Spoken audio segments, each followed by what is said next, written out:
She was the quiet wife who clipped coupons, wore second-hand clothes, and drove a 10-year-old Honda Civic. He was the tech billionaire who thought he had outgrown her. When Adrian Sterling slapped divorce papers on the table, laughing in her face, with his young mistress by his side, he thought he was cutting off dead weight. He thought he was leaving a poor nobody. He was wrong. Dead wrong. He didn't know that the woman scrubbing his floors wasn't just Isabella Sterling. She was Her Royal Highness, Princess Isabella of House Valois. And by the time the truth came out, it wasn't just a divorce. It was an international incident. You are not going to believe how hard this man falls. Let's get into the story.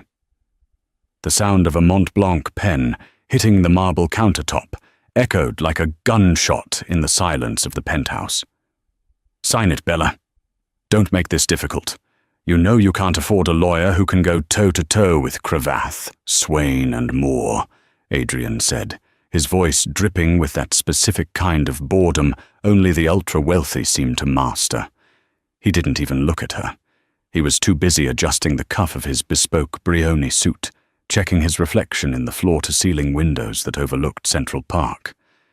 Isabella sat at the kitchen island, her hands folded quietly in her lap. She was wearing a faded grey cardigan that Adrian had told her 3 times to throw away. "Adrian," she whispered, her voice steady but low, "it's our 10th anniversary next week." A sharp, cruel laugh cut through the air. It didn't come from Adrian. Tiffany walked in from the terrace, holding a glass of Bollinger champagne. She was 23, a former fitness influencer turned brand consultant for Adrian's tech conglomerate, Sterling Dynamics. She was wearing a silk robe that Isabella recognized. It was the one Adrian had bought for Isabella's birthday last year. But Isabella had never taken the tags off because she thought it was too expensive to ruin. "Oh, honey," Tiffany cooed, leaning against Adrian's shoulder and tracing the line of his jaw. Anniversaries are for people who are still in love. Or at least, people on the same tax bracket. Adrian has simply outgrown you. It's basic evolution. Adrian smirked, wrapping an arm around Tiffany's waist. "She's right, Bella. Look at you. You're simple. When we met in college, your poverty was charming. You were the grounded girl who kept me humble while I built my first app. But now, I'm worth $4 billion. I need a partner who fits the image, someone who knows how to walk a red carpet, not someone who hunts for discounts at Walmart." Isabella looked down at the divorce papers. The header was bold and aggressive. "Petition for dissolution of marriage." "The prenup is ironclad," Adrian continued, tapping the paper. "You get the apartment in Queens, the 2015 Honda, and a monthly stipend of $2,000 for 3 years. That's generous, considering you've contributed absolutely nothing to Sterling Dynamics." "Nothing." Isabella's eyes flashed. She remembered the nights in their cramped dorm room when she proofread his code because he was too dyslexic to catch the syntax errors. She remembered working double shifts at the diner to pay for the servers that hosted his first platform. She remembered selling her grandmother's vintage emerald ring, the only heirloom she had, to bail him out of a lawsuit in the early days. "I contributed my life, Adrian," she said. "You contributed domestic labor?" Tiffany interjected, rolling her eyes. "Which is easily outsourced. We've actually already hired a housekeeping staff for the new estate in the Hamptons. They're much more efficient, and they dress better." Adrian checked his Rolex Daytona. "I have a board meeting in 40 minutes. Sign the papers, Bella. Take the deal. If you try to fight this, I will bury you in legal fees until you're living in a shelter. You're a poor girl from nowhere. Don't pretend you can fight a titan." Isabella stood up. The movement was slow, graceful, and oddly terrifying. For a second, the mousy housewife vanished. Her posture straightened, her chin lifted. There was a coldness in her blue eyes that Adrian had never seen before. "You want a divorce, Adrian?" she asked. "Desperately," he replied. "And you want me to leave right now, with nothing but the clothes on my back?" "Take whatever fits in your Honda," he sneered. Isabella picked up the pen. She didn't hesitate. She signed her name with a flourish that was far too elegant for a simple housewife. Isabella A. She didn't write Sterling, just A. "Done," she said, sliding the papers back to him. "Good girl," Adrian chuckled, snatching the documents. "Now get out. Tiffany wants to redecorate the master bedroom before the gala tonight." Isabella walked to the door. She didn't pack a bag. She didn't take the Honda keys from the hook. She opened the heavy oak door and turned back one last time. "You're right about one thing, Adrian," she said, her voice clear. "I have been pretending for a long time. It was exhausting trying to live down to your level." "My level?" Adrian laughed. "I'm on top of the world, sweetheart." "Enjoy the view," she said. "The fall is long." She closed the door. Isabella walked out of the luxury building on Fifth Avenue. The doorman, an older man named Henry, who had always been kind to her, tipped his hat. "Taxi, Mrs. Sterling?" Henry asked, looking concerned at her lack of a coat in the October chill. "No, thank you, Henry." She smiled gently. "And please don't call me Mrs. Sterling anymore. Isabella is fine." She walked 2 blocks south, away from the prying eyes of the paparazzi that usually camped outside Adrian's building. She stopped in front of a nondescript black sedan parked near St. Patrick's Cathedral. It wasn't a sleek sports car or a flashy limo. It was an armored Mercedes-Maybach S680 Guard, the kind used by heads of state. The rear window rolled down an inch. Isabella tapped the glass 3 times. The door flew open. A man in a dark suit stepped out. He was 6'4", built like a tank, with a scar running down his left cheek. This was Kalen, her personal protection officer, a man Adrian had never met because for 10 years Kalen had been instructed to keep his distance. "Your Highness," Kalen said, bowing his head low. He didn't care who saw. "We received the signal." "Take me to the Pierre," Isabella said, sliding into the leather interior that smelled of lavender and old money. "And Kalen? Call my grandmother." Kalen's eyes widened slightly in the rearview mirror. "The Queen Mother, Ma'am. She has been waiting for this call for a decade." "I know," Isabella sighed, leaning her head back against the seat. "Tell her the experiment is over. The American commoner failed the test." They drove in silence to the Pierre, one of New York's most historic hotels. When the car pulled up, the general manager was already waiting on the curb. He had been alerted via a secure diplomatic channel 5 minutes prior. "Your Highness," the manager whispered, opening her door, "we have the royal suite prepared. The staff has been briefed on non-disclosure protocols. No one knows you are here." "Thank you, Charles," she said. Inside the suite, which cost more per night than Adrian's generous monthly alimony, Isabella walked to the mirror. She stripped off the cheap grey cardigan. She took off the simple cotton shirt. She opened the safe in the room, which Kalen had stocked with her real belongings, items kept in storage in New York for emergencies. She pulled out a sapphire ring. It wasn't just jewelry. It was the Star of Valois, a 12-carat stone that had belonged to her great-grandmother. She slipped it onto her finger, replacing the thin gold band Adrian had bought her at a pawn shop 10 years ago. Then she picked up the phone. "Connect me to Tobias Thorne," she ordered. Tobias Thorne wasn't just a lawyer.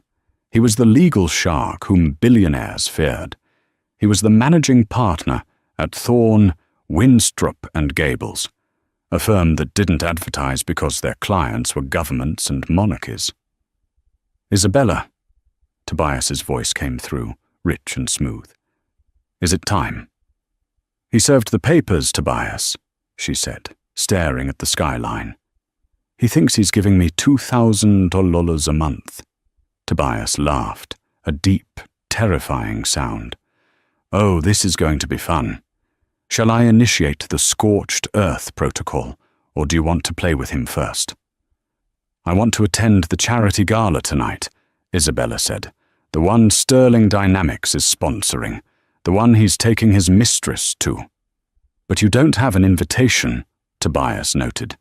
"I don't need an invitation, Tobias," she replied coldly. "I own the venue." That evening, 7:00 p.m., the Metropolitan Museum of Art was buzzing. The flashbulbs were blinding. Adrian Sterling stepped out of his Lamborghini, looking every bit the tech god. Tiffany was on his arm, wearing a sheer red dress that was designed to grab headlines. "Smile, babe," Adrian whispered. "The stock price is going to jump 10 points when they see us together. The power couple of the new age." "What about your ex?" Tiffany giggled. "Is she crying in her Honda right now?" "Who cares?" Adrian scoffed. "She's history." They walked up the stairs, Adrian basking in the adoration of the press. He shook hands with senators and movie stars. He felt invincible. Until the music stopped. It wasn't a gradual fade. The orchestra abruptly cut off. A hush fell over the massive hall. The lights dimmed, leaving a single spotlight focused on the top of the grand staircase. "Ladies and gentlemen," the master of ceremonies announced, his voice trembling slightly. "Please rise for the patron of tonight's event." Adrian frowned. "Patron? I'm the sponsor. I didn't approve a patron." "Distinguished guests," the announcer continued. "Her Royal Highness, Princess Isabella of the House of Valois, Duchess of Montvaverne." The doors at the top of the stairs opened, and Adrian Sterling stopped breathing. Isabella descended the grand staircase of the Metropolitan Museum of Art, but she didn't walk like the woman who used to hesitate before entering a high-end boutique for fear of being judged. She glided. She was wearing a custom-made midnight blue velvet gown that hugged her figure and that trailed behind her like a shadow of royalty. It was off the shoulder, revealing skin that glowed under the museum lights. But it wasn't the dress that made the crowd of Manhattan's elite gasp. It was the diamonds. Resting on her collarbone was the Valois choker, 3 rows of uncut diamonds centered by a sapphire the size of a pigeon's egg. On her head sat a delicate, intricate tiara that caught the light and threw it back with blinding intensity. Adrian stared. His mouth was slightly open, his brain misfiring as it tried to reconcile 2 impossible images. "That's Bella," his mind insisted. "That's the woman who clips coupons for detergent." But the woman on the stairs looked down at the crowd with an expression of bored nobility that couldn't be faked. It was a look of absolute, terrifying authority. "What is she doing?" Tiffany hissed, digging her nails into Adrian's bicep. "Why is she wearing a crown? Is she working the event? Is she a mascot?" Adrian shook her off, stumbling forward toward the base of the stairs. "Bella!" he called out. His voice was too loud in the hushed room. Isabella didn't blink. She reached the bottom step, where the director of the museum and the mayor of New York were waiting. Both men bowed. Actually bowed. "Your Highness," the mayor said, looking humbled. "We are honored that you chose New York for your return to public life. The House of Valois has always been a great friend to this city." "Thank you, Mayor Higgins," Isabella said. Her voice was different. The soft, mousy timbre was gone, replaced by a transatlantic accent, crisp, authoritative, and polished to perfection. "My grandmother sends her regards from the palace." Adrian pushed past a waiter, his face flushing red. This was a prank. It had to be. She had spent their savings on a costume rental to embarrass him. "Bella!" Adrian barked, reaching out to grab her arm. "What the hell is this? Take that ridiculous thing off your head. You're making a scene." Before his fingers could graze the velvet of her sleeve, a hand made of iron clamped onto his wrist. Adrian yelped as his arm was twisted behind his back with agonizing precision. He was forced to his knees. "Let him go, Kalen," Isabella said softly. She didn't turn to look at Adrian. She spoke to the air in front of her. Kalen, the massive bodyguard, released Adrian with a shove that sent the billionaire sprawling onto the polished floor. Adrian scrambled up, adjusting his suit, his face purple with rage. "You assaulted me!" Adrian screamed, pointing at Kalen. "I'll have you arrested. And you," he turned to Isabella, "you're psychotic. Princess, you're a waitress from Ohio. Tell them, Bella. Tell them how I found you serving coffee." The room was deadly silent. The cameras were rolling, capturing every pixel of Adrian's meltdown. Isabella finally turned. She looked at him, not with anger, but with the curiosity one might have for a bug on a windshield. "Ohio," she repeated, a small, amused smile playing on her lips. "I believe I told you I was staying in Ohio when we met. I never said I was from there. It was part of my gap year, a study in how the other half lives." "The other half?" Adrian sputtered. "I'm worth $4 billion. New money," Isabella said dismissively, "and fleeting." Tiffany, sensing the cameras were on them, decided to intervene. She stepped forward, tossing her hair. "Listen, lady, I don't know what game you're playing, but Adrian is the guest of honor here. He paid for this gala. So unless you want security to throw you out, I suggest you leave." Isabella laughed. It was a light, musical sound that chilled the room. She signaled to the museum director. "Mr. Henderson, who owns the deed to this particular wing of the museum?" The director cleared his throat nervously. "The Valois Foundation, Your Highness. Your family donated the land and the building in 1954. Isabella nodded. "And who sponsored tonight's gala?" "Technically," the director stammered, looking at Adrian, "Mr. Sterling pledged a donation of $5 million. "Pledged," Isabella noted. "Not paid." She turned back to Tiffany. "My family owns the floor you are standing on. I own the paintings on the walls. And as for the donation, I don't think Sterling Dynamics is in a position to be donating money right now." "Do you, Adrian?" Adrian sneered. "My company is posting record profits. I can buy and sell your entire fake family." "Is that so?" Isabella signaled to Kalen. The bodyguard reached into his jacket and pulled out a sleek black tablet. He handed it to Isabella. "I suggest you check your phone, Adrian," she said. "The Asian markets just opened, and the news of our divorce, or rather, the nature of our divorce, just hit the wire." Adrian fumbled for his phone. He had 40 missed calls from his CFO. He opened his trading app. Sterling Dynamics, S2ON. 35%. The line on the graph was a vertical drop. "What did you do?" Adrian whispered, the blood draining from his face. "I didn't do anything," Isabella said innocently. "I simply withdrew my support. You see, Adrian, when we married, I didn't just sign a marriage license. My family's sovereign wealth fund, the Valois Trust, quietly guaranteed your initial business loans. We were the silent anchor investors that made the banks trust a college dropout with dyslexia." She took a step closer to him. "You called me a poor nobody this morning. You said I contributed nothing.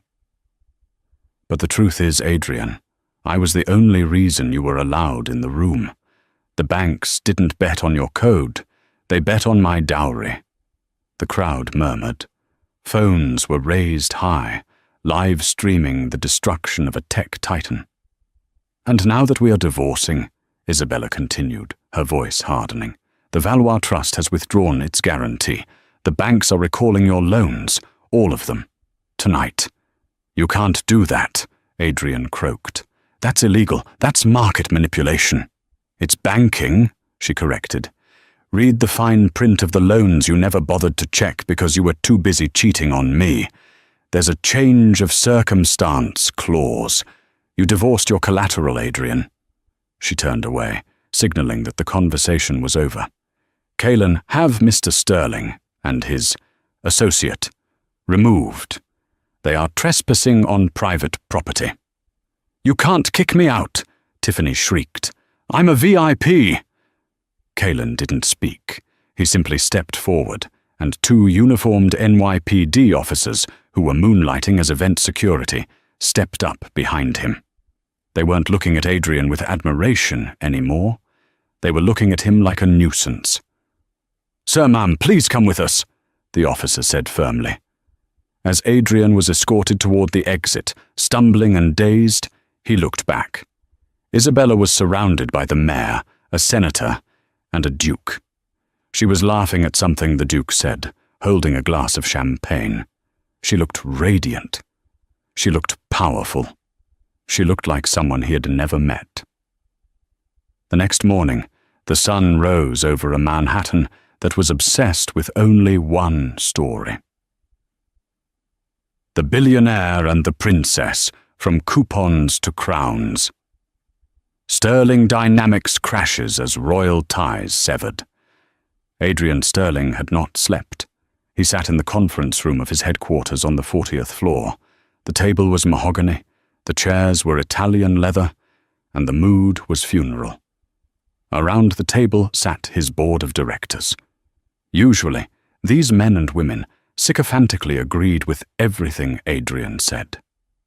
Today, they wouldn't make eye contact. It's a disaster, Adrian, said Marcus, the CFO, wiping sweat from his bald head. The stock is down 60% since the gala. The banks have frozen our lines of credit. Vendors are demanding cash up front. We're bleeding out. It's a bluff, Adrian slammed his hand on the table. She's bluffing. She's just a girl I lived with for 10 years. She doesn't have this kind of power. It's a publicity stunt. A publicity stunt? Marcus threw a file on the table. Adrian, have you ever Googled House of Valois? No, Adrian snapped. Why would I? They are one of the oldest royal families in Europe, Marcus said, his voice trembling. They aren't ruling monarchs anymore, but they are banking royalty.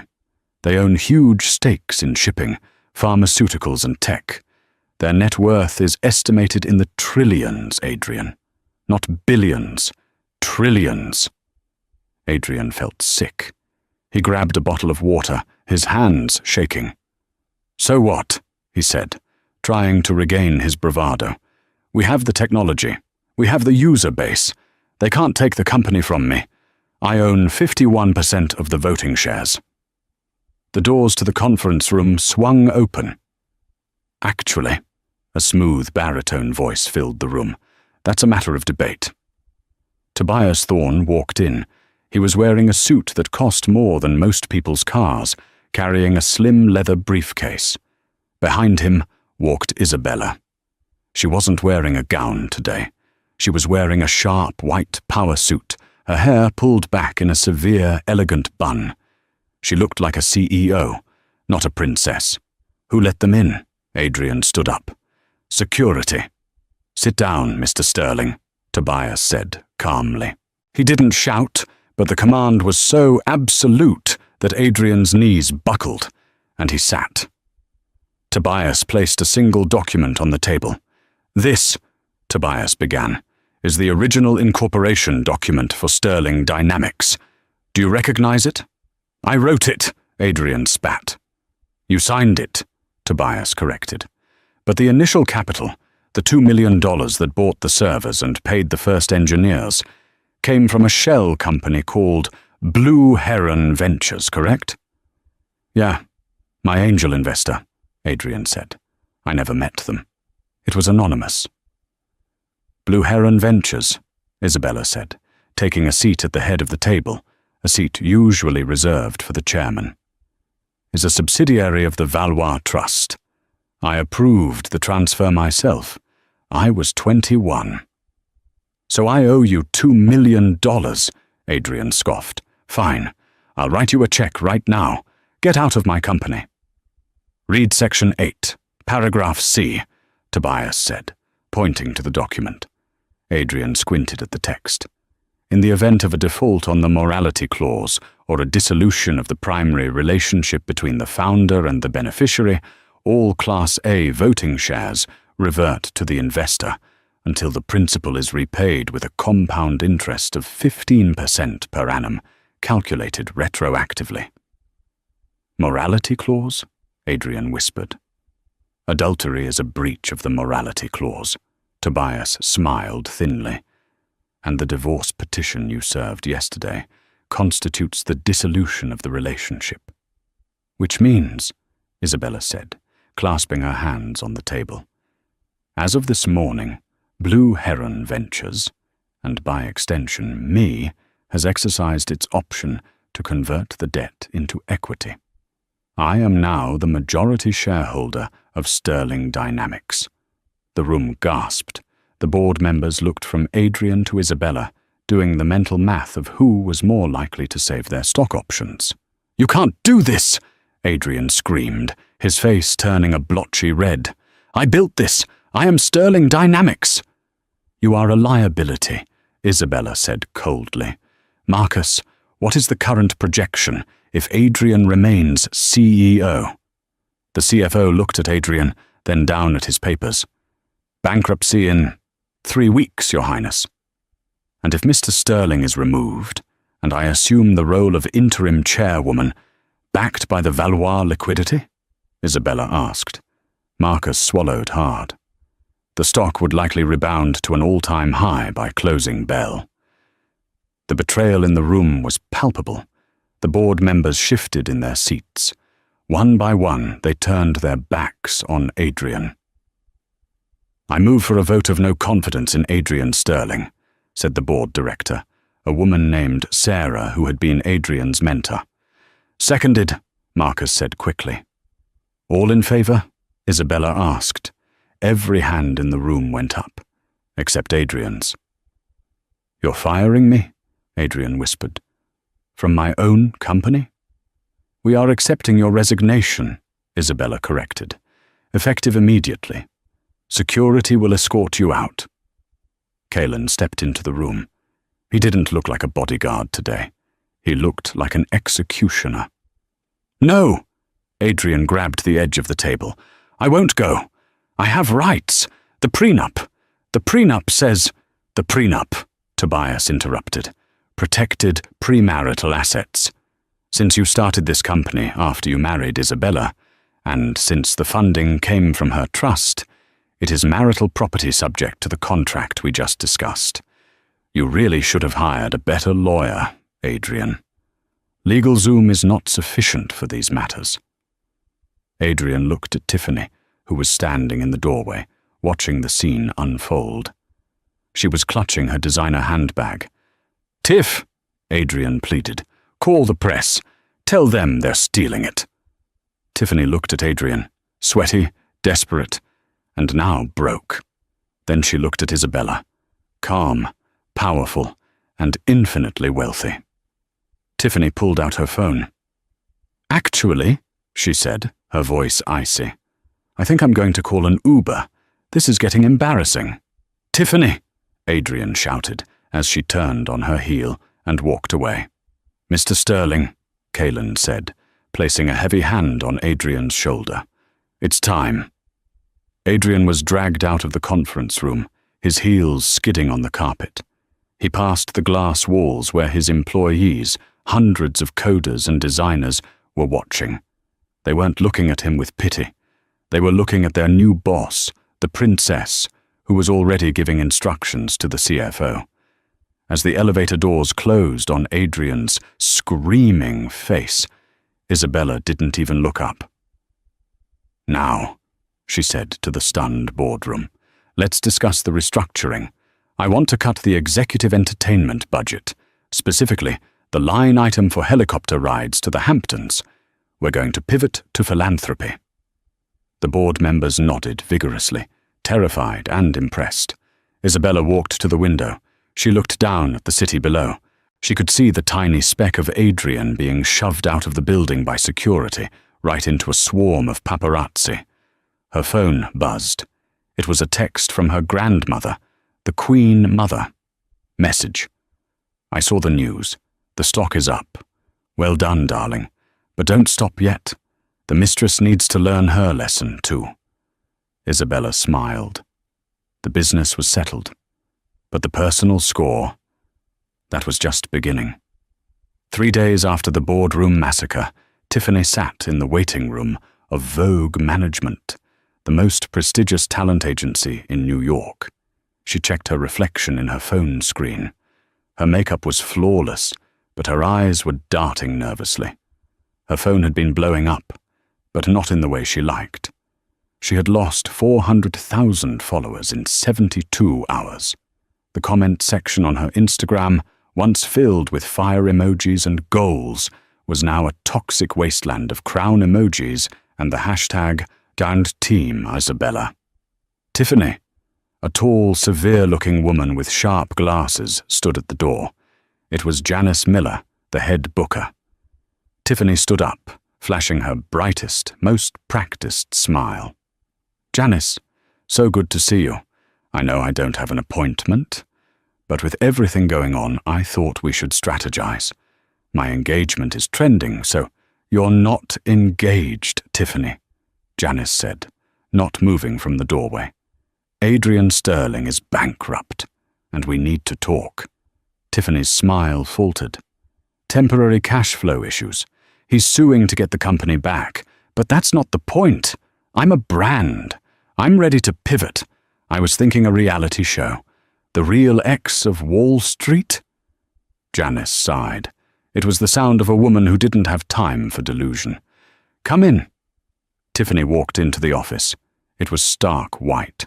On the wall behind the desk was a massive, framed photograph of the agency's biggest campaigns. Tiffany froze. The photo in the center was a vintage black and white shot from the 1950s.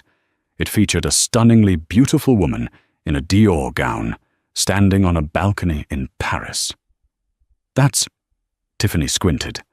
That is Princess Genevieve of Valois, Janice said, sitting down. Isabella's grandmother. She was a fashion icon before she became the Queen Mother. Tiffany felt a cold knot form in her stomach. Why is that on your wall? Tiffany asked. Because the Valois Trust owns Vogue Management, Janice said flatly. They acquired us 6 years ago. We are a subsidiary of their media arm. Tiffany sank into the chair. She told you to fire me. No, Janice said, opening a file. Princess Isabella hasn't called. She doesn't need to. Tiffany, you are brand poison.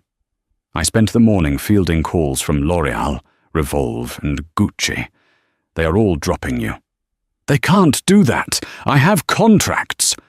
Read the morality clauses, Janice said, tossing the contracts across the desk. Being the other woman in a high-profile divorce involving royalty. It's tacky. High fashion doesn't do tacky. High fashion loves mystique.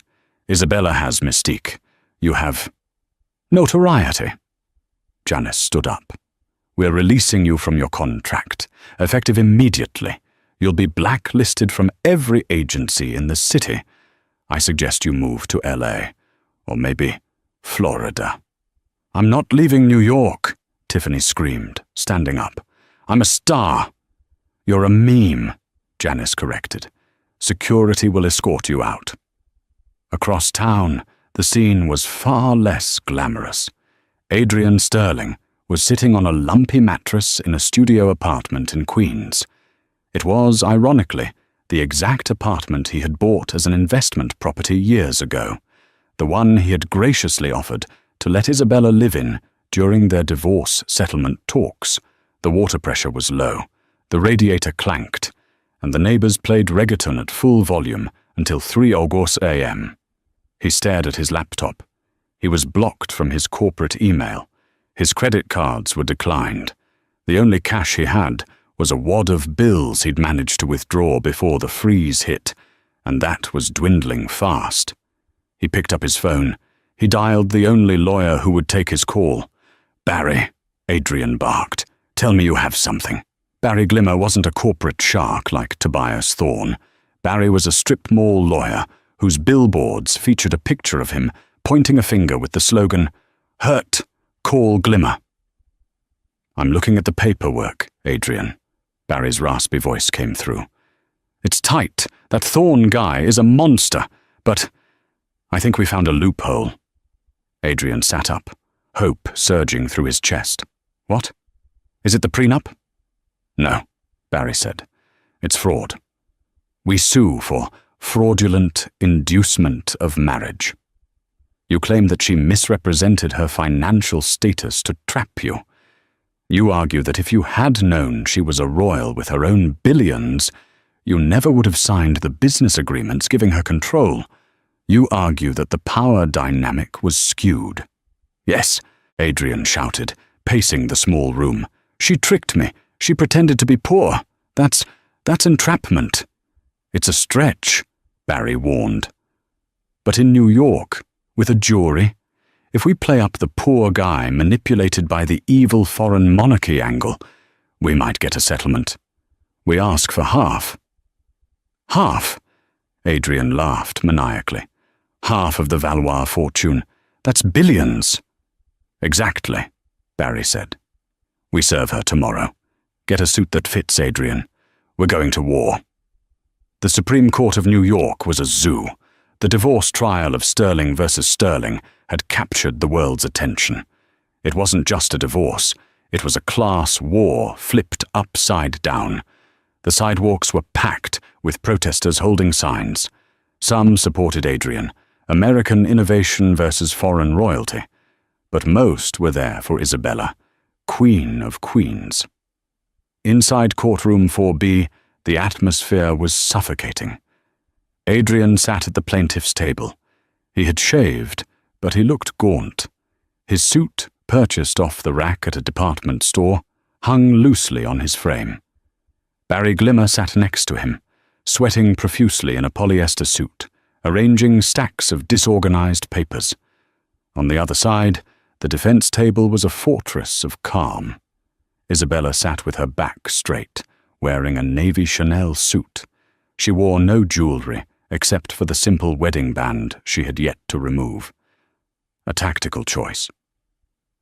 Next to her, Tobias Thorne looked less like a lawyer and more like a predator waiting for a limping gazelle.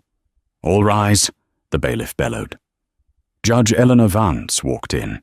She was known as the Iron Gavel. She didn't suffer fools and she hated media circuses. "Be seated," Judge Vance said, adjusting her glasses. "I have read the briefs. Mr. Glimmer, you are alleging that your client, Mr. Sterling, was the victim of, let me check my notes, strategic identity fraud." "Yes, Your Honor." Barry stood up, buttoning his jacket. "My client married a woman he believed to be Isabella Anderson, a struggling student from Ohio. He supported her. He built a company to provide for her. Had he known she was actually Her Royal Highness, with access to unlimited capital, he never would have entered into the restrictive financial agreements that stripped him of his company. She hid her assets to gain leverage." Barry wiped his forehead. "She played the long con, Your Honor. She waited until he was successful to steal his life's work." A murmur ran through the gallery. It was a ridiculous argument, but in a weird way, it made sense. "Mr. Thorne?" Judge Vance nodded to the defense. Tobias stood up. He didn't use notes. "Your Honor," Tobias's voice boomed, "Mr. Sterling is not a victim of fraud. He is a victim of his own ego." Tobias walked to the center of the room. "We intend to prove that Mr. Sterling knew exactly who Isabella was, subconsciously at least. He knew she had connections. He just didn't care to ask because it didn't fit his narrative of being the savior. Furthermore, Hiding one's royal title is not a crime in the United States.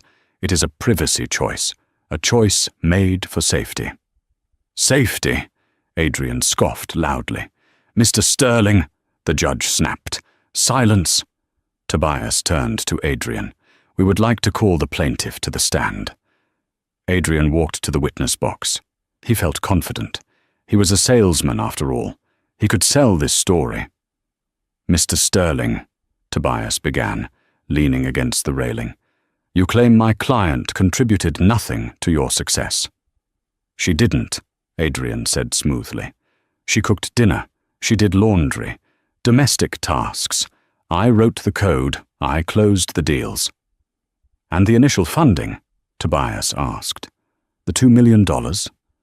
I thought it was an angel investor, Adrian lied. She never told me it was her. Did you ever ask? What? Did you ever ask where the money came from? Tobias pressed. You received a check for $2 million from a shell company registered in Luxembourg. You didn't do due diligence? You didn't ask your wife, who suddenly had the contact. I was busy building the product, Adrian stammered. Let's talk about the domestic tasks, Tobias said, pacing. Is it true that in 2018, when Sterling Dynamics was facing a hostile takeover from Omnicorp, you were up all night panicking? Yes, that was a hard time, Adrian nodded, trying to look sympathetic. And the next morning, the CEO of Omnicorp suddenly called and withdrew his bid. He apologized and backed off. Yes, Adrian said proudly. I must have scared him off with my strategy. Tobias smiled. It was a terrifying smile. Actually, Mr. Sterling, he backed off because Isabella made a phone call. Tobias held up a phone log. At 3:00 a.m. that night, Isabella called her uncle. Do you know who her uncle is? Adrian shook his head. Her uncle is Prince Henry, Tobias said. He sits on the board of Omnicorp. She told him that if the hostile takeover proceeded, the Valois Trust would pull all its assets from Omnicorp's European division. A loss of $40 billion. The bid was dropped 5 minutes later. The courtroom gasped. She saved your company, Tobias said, his voice rising. She saved it with one phone call while you were crying in the bathroom. And you call her useless? Adrian's face turned purple. I didn't ask her to do that. I didn't know. Exactly! Tobias slammed his hand on the railing. You didn't know because you never looked at her. You only saw a mirror for your own vanity. Tobias walked back to his table and picked up a thick folder. But that is not why we are here, Your Honor. We are countersuing. Countersuing? Barry Glimmer squeaked. For embezzlement, Tobias said calmly. Adrian froze. In the discovery phase for this trial, Tobias said, handing documents to the judge, we audited the Sterling Dynamics books. We found something interesting. A series of payments labeled R&D consultancy, going to a firm in the Cayman Islands. Tobias turned to the gallery. $500,000 a month. For 3 years. The firm is called Tifco Holdings. Every eye in the room turned to Adrian. You were funneling company money, shareholder money, to your mistress, Tobias said. That is not just a breach of contract, Mr. Sterling. That is a federal crime. That is grand larceny. And since Blue Heron Ventures, Isabella, was the majority shareholder, you were stealing from your wife. It was legitimate consulting, Adrian stammered, sweat pouring down his face. She consulted on branding. We have the emails, Adrian, Tobias said softly. Emails where you tell Tiffany, don't worry about the price tag. I'll hide it in the R&D budget. The board will never look there. The silence in the courtroom was absolute. Judge Vance looked up from the documents. Her face was grim. Mr. Glimmer, the judge said, do you have a defense for this? Barry Glimmer looked at the documents. He looked at Adrian. He started packing his briefcase. "Your Honor," Barry said, "I would like to request a recess to discuss a plea deal with the district attorney." "No!" Adrian grabbed Barry's arm. "No plea deal. Fight them." "Sit down, Mr. Sterling." Judge Vance banged her gavel. "The court is in recess for 30 minutes. And Mr. Sterling, I am remanding you to the custody of the bailiff. You are a flight risk." 2 officers moved toward Adrian. Isabella stood up. She walked over to the railing where Adrian was being cuffed. He looked at her, his eyes wild with panic and hate. "You planned this. You set me up." Isabella leaned in close. She smelled like roses and victory. "I didn't plan for you to be a thief, Adrian," she whispered. "I just turned on the lights. Whatever you did in the dark, that's on you." She turned and walked out of the courtroom, the heavy oak doors swinging shut behind her, leaving Adrian to the sound of clicking handcuffs. 6 months later. The waiting room of the Otisville Correctional Facility was a stark contrast to the penthouse overlooking Central Park.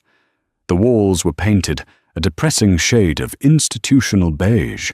The air smelled of floor wax and stale coffee, and the chairs were bolted to the floor. Adrian Sterling sat on one of those plastic chairs, wearing a jumpsuit that was 2 sizes too big. His hair, once styled by a celebrity barber on Madison Avenue, was buzzed short. He looked older. The arrogance that had defined his face for a decade had been replaced by a permanent etch of bitterness and confusion. "Visitor for inmate 8940. The guard grunted. Adrian stood up, his heart hammering. He had been expecting Barry Glimmer, who was currently trying to appeal his 5-year sentence for wire fraud and embezzlement. But when the heavy steel door buzzed open, it wasn't Barry. It was Isabella. She sat behind the plexiglass partition. She looked otherworldly. She was wearing a simple trench coat, but the way she carried herself made the fluorescent lights of the prison seem dim by comparison. She picked up the black phone receiver on her side of the glass. Adrian stared at her for a long moment before picking up his own. "You came to gloat?" Adrian's voice cracked. It was raspy from lack of use. "I came to bring you this," Isabella said calmly. She placed a single document against the glass. It was the final divorce decree. "It's official," she said. "As of this morning, we are strangers." Adrian looked at the paper, then up at her eyes. "You took everything, Bella. The company, the house, my reputation. You left me with nothing." "I left you with exactly what you started with," she corrected gently. "Actually, I left you with more. I paid off your personal credit card debt before the assets were seized. You'll have a clean slate when you get out. That's more than you deserved." "Why didn't you just tell me?" Adrian whispered, his hand gripping the phone tight. "If I had known you were a princess, if I had known you had that kind of power, things would have been different." Isabella's expression softened, but it wasn't with pity. It was with a sad realization. "I know," she said. "If you had known, you would have treated me like a trophy. You would have loved the title, not the woman. I wanted to be loved for me, Adrian. For the girl who made you coffee and listened to your dreams. And you did love her. For a little while. Until you got rich. Then you decided she wasn't enough." "I was stressed," Adrian pleaded, leaning forward. "The company, the pressure. Tiffany was just an escape. It didn't mean anything." "It meant everything," Isabella said. "It meant you lacked character, and money simply amplified who you really were." She stood up. The movement was final. "Wait," Adrian panicked. "What about the company? Sterling Dynamics? What are you doing with it?" Isabella paused. A small smile touched her lips. "Oh, I rebranded it. It's called Valois Tech now. We pivoted. We stopped making that invasive data mining software you loved. We're building educational platforms for underprivileged schools. It's doing very well. The stock is up 200%. Adrian slumped back in his chair, defeated. The company he built to exploit user data was now a charity engine for his ex-wife's legacy. The irony was a physical weight on his chest. "Goodbye, Adrian," Isabella said. She hung up the phone. She didn't look back as she walked out. She walked through the security checkpoints, out the heavy iron gates, and into the crisp upstate New York air. A black SUV was waiting. Kalen opened the door. "To the airport, Your Highness," Kalen asked. "Yes," Isabella said, sliding into the back seat. "Paris. Grand Mère is waiting for tea." The food court of the Great Lakes Mall was chaotic. Teenagers screamed, babies cried, and the smell of grease was overwhelming. Tiffany adjusted her visor. Her name tag, pinned crookedly to her polyester uniform, read, "Tiff, trainee." "Hey, I ordered this pretzel with no salt," a customer yelled, slamming the tray onto the counter. Tiffany flinched. "I'm sorry, sir. I'll scrape it off." "Scrape it off? Make me a new one," the man barked. Tiffany sighed, grabbing the tongs. She looked tired. Her lip fillers had dissolved months ago, and she couldn't afford to refill them. Her hair was pulled back in a messy ponytail, the expensive extensions long gone. She glanced at her phone, which was hidden under the register.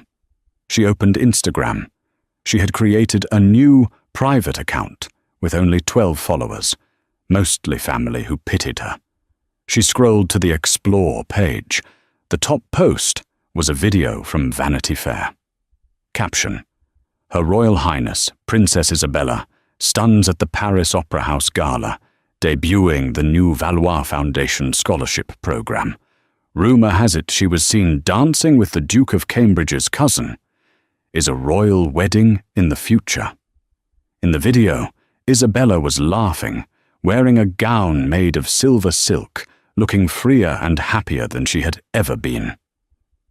Tiffany stared at the screen. A single tear tracked through the flower on her cheek. "Hey, pretzel girl, I'm waiting," the customer shouted. Tiffany locked her phone screen. "Coming," she muttered. She turned back to the oven. There were no billionaires coming to save her. There were no cameras.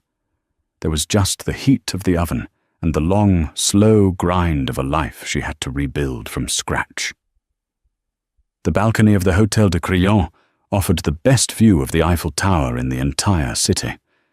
Isabella stood at the railing, holding a cup of tea. The nightmare of New York felt like a lifetime ago. The divorce was final. The scars were healing. "Your Highness," she turned. It was Tobias Thorne. He had flown in to finalize the transfer of the last of Adrian's seized assets. "The paperwork is done," Tobias said, placing a folder on the table. "You are officially free of all ties to Mr. Sterling. And, might I add, Valois Tech just secured a contract with the French Ministry of Education." "Thank you, Tobias," she smiled. "You've been a miracle worker." "I just enjoy seeing justice served," Tobias grinned. "So, what's next? You have the company, the money, the title. What does Princess Isabella do now?" Isabella looked out at the city lights. For 10 years, she had made herself small to fit into someone else's life. She had hidden her light so she wouldn't outshine a man who turned out to be a dim bulb. She took a sip of tea.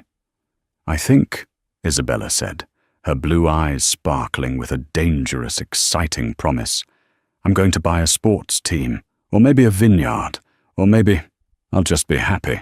Tobias raised his glass. "To happiness.